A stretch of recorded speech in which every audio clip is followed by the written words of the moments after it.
வேல்வேல் முருகா, வெற்றிவேல் முருகா. சட்டென என் பாதம் தொடு, நீ விரும்பிய ஒன்று உன்னை தேடி வரும்.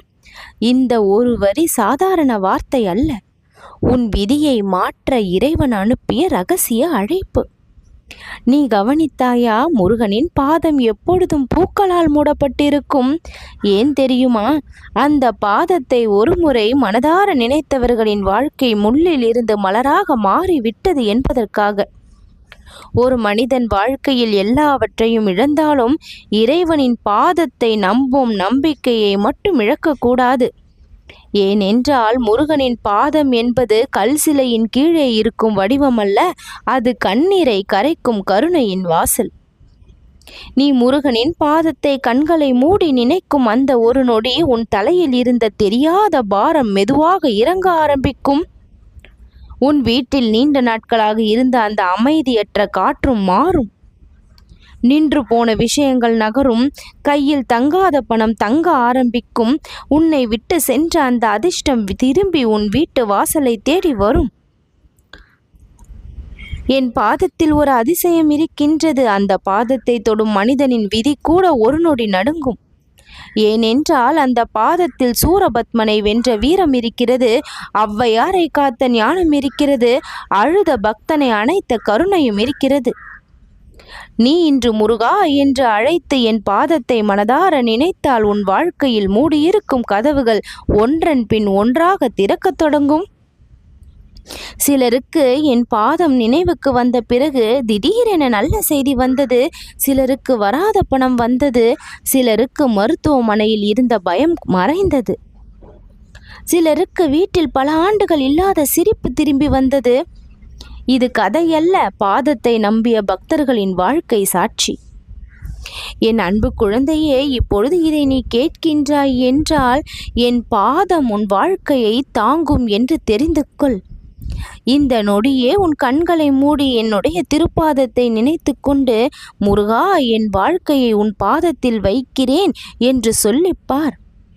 அதற்கு பிறகு நடக்கும் மாற்றத்தை, அதற்கு பிறகு உன் வாழ்க்கையில் கிடைக்கும் ஆச்சரியத்தை. இந்த உலகத்தில் மனிதர்கள் பல கதவுகளை தட்டுகிறார்கள். பணம் கிடைக்க ஒரு கதவை தட்டுகிறார்கள், அன்பு கிடைக்க வேண்டும் என்று கதவை தட்டுகின்றார்கள், நிம்மதி கிடைக்க வேண்டும் என்று கதவை தட்டுகின்றார்கள்.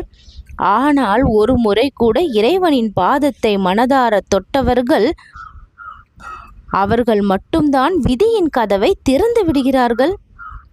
இன்று இந்த முருகனின் பாதம் வெறும் தெய்வ வடிவம் மட்டுமல்ல, சோர்ந்த ஆன்மாக்களுக்கு ஓய்வளிக்கும் சொர்க்கம்.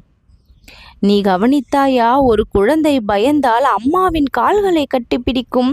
அது போலதான் வாழ்க்கை பயமுறுத்தும் பொழுது என் பாதத்தை பற்றி கொள்ளும் மனிதன் ஒரு பொழுதும் முழுவதுமாக விழமாட்டான்.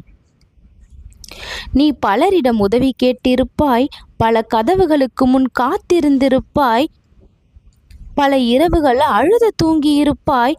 ஆனால் இன்று முருகன் உனக்கு ஒரு ரகசியத்தை சொல்கிறேன்.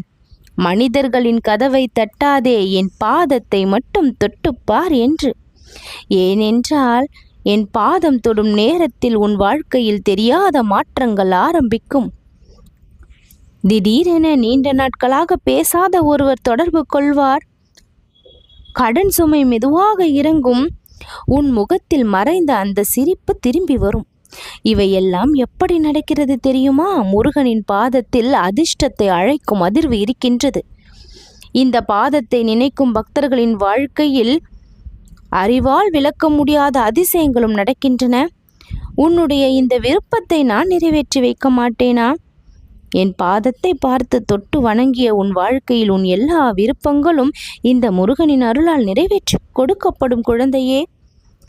என் பாதத்தை நினைக்கும் பொழுது உன் பிரச்சனைகள் உடனே மறையாதது போல தோன்றலாம். அதை சமாளிக்க முடியாத மனிதனாக இருந்த நீ அதை வெல்ல பிறந்த மனிதனாக இப்பொழுது மாற ஆரம்பிப்பாய். அது மிகப்பெரிய அதிசயம். இந்த நொடியில் உன் வழிகளை மனதில் நினைத்து கண்களை மூடி சொல், முருகா, உன் பாதம் என் வாழ்க்கையை மாற்றட்டும் என்று. இனிமேல் நடக்கப் போகும் மாற்றத்தை பார். நம்ப முடியாத அளவுக்கு அதிசயங்கள் நடக்கும். வெற்றி நிச்சயம்.